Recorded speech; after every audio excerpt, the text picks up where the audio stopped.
And Schottky और Frankel defects क्या होता है? स्कॉटकी और फ्रैंकल डिफेक्ट्स क्या होता है? सारे बच्चों को पता होगा। One of the top most important है कॉमन आयन इफेक्ट्स क्या होता है बच्चा? काफी इंपॉर्टेंट है common ion effects. Isothermal, adiabatic, isobaric, ये सब प्रोसेस कैसे करके जाओ, फर्स्ट लॉ के हिसाब से भी करके जाओ। आइसोथर्मल, हेयर्स लॉ और enthalpy of physical transformation. Nernst equation के ऊपर न्यूमेरिकल्स आता है इसमें। फूड सेल, अब ये फूड सेल क्या है? लास्ट में बच्चा आपके पास 4 सेल दिए हुए। केमिकल काइनेटिक्स में पूरा है, मॉलिक्यूलरिटी क्या होता है, एलिमेंट्री रिएक्शन। अब रेट लॉ एक्सप्रेशन के ऊपर क्वेश्चन है। उसके बाद इंटरहैलोजेंस कंपाउंड। इंटरहैलोजेंस कंपाउंड्स क्या है?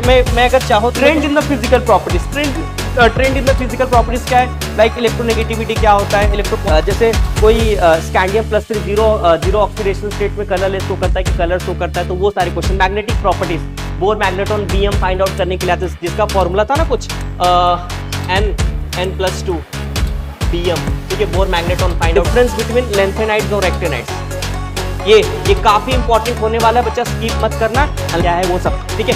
वॉर्नर थ्योरी की पोस्टुलेट्स करके जाओ एंड इंपॉर्टेंट आइसोमेरिज्म आप मत सोचिए कि टॉपिक क्या है आइसोमेरिज्म।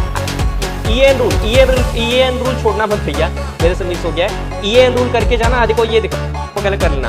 हैलोजन डेरिवेटिव्स आपके इंपॉर्टेंस और ऑर्गेनिक रिलेटेड चैप्टर्स आ गए यहाँ पे। SN1 और SN2 का रिएक्शन मैकेनिज्म कर लेना, काफी इंपॉर्टेंट है जो क्वेश्चन देखे मैंने। विलियमसन सिंथेसिस, RX+RONA और फिनॉल के रिएक्शन। अब आप बोलोगे सर ये फिनॉल के रिएक्शन क्या है? तो बच्चा आप फिनॉल बन गया तो उसके कैसे कन्वर्जन है अलग अलग जगहों पे, क्या क्या बन सकता है, ठीक है। वो कैरिजारो reaction, tolerance test and reduction and oxidation reaction. आप बोलोगे सर ये सब तो हमें पता है, ये रिडक्शन एंड ऑक्सीडेशन क्या है? करके जाना बच्चा, गेटरमैन कोच रिएक्शन करके जाना, काफी इंपॉर्टेंट है, भूलना मत इसको, कभी भी ध्यान से भी मत उतारना। तो अगर इसके ऊपर केमिनो, तो ये सब ऑक्सीडाइजिंग एजेंट है। तो रिड्यूसिंग और ऑक्सीडाइजिंग एजेंट जितने भी रिएजेंट हाइड्राइड यूज हो रहा है कार्बोक्सिलिक एसिड के ऊपर, तो कार्बोक्सिलिक एसिड से क्या बन गया?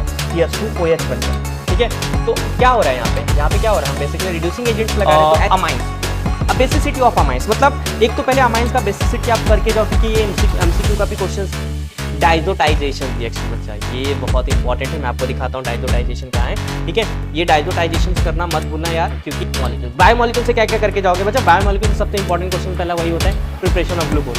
आप स्टार्च से, आप सुक्रोज से, किसी से भी प्रिपेयर कर सकते हो। उसके बाद है reaction of oxidation of glucose. आपने देखा होगा ग्लूकोज का ऑक्सीडेशन करके ग्लूकोनिक एसिड या सैक्रिक एसिड बनाते हैं। उसके बाद amino acid and peptide bond. Amino acids क्या होते हैं और पेप्टाइड बॉन्ड क्या होते हैं, वो एसेंशियल अमीनो एसिड, वो सब थोड़ा सा देख लेना बच्चा का।